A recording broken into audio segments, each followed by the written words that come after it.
Okay, I want to get right into this one. We're going to talk today about finding subs or getting subs for your fitness classes. So, first, let's talk about some fears around this. It is concerning, even if you've been an instructor for 15 years or for 2 months, it's nerve wracking to have someone else sub in. We get all of these questions. Will they prefer that person to me? Do I not get this person because they're a really popular instructor and I don't want them to steal my students? Let all of that go. You are the secret sauce that makes your classes what they are. Your regulars love you just as much as the classes. They love you, your personality, and what you provide. So, any sub, even when I have gotten instructors that I think are 10 times better instructors than me, they're wonderful. I've taken their classes, I love them.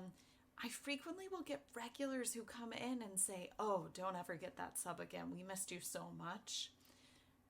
Doesn't matter. Your people are your people. Even if they like your sub and want to take that person's classes, chances are they're going to keep coming to yours and add something else. So this could be great for small businesses and anyone who's trying to build up and create more buzz around the studio.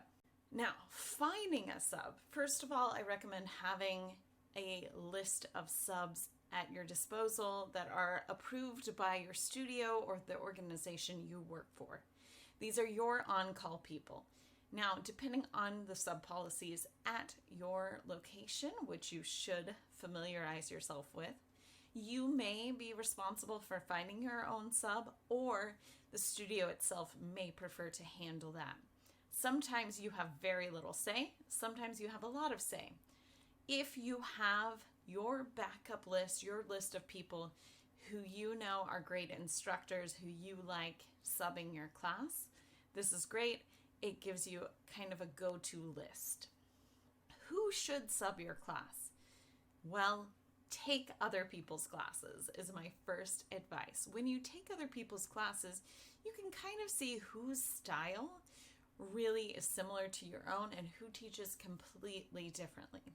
Sometimes it's fun to mix it up, but the people in your class need fair warning if you are going to mix up those styles.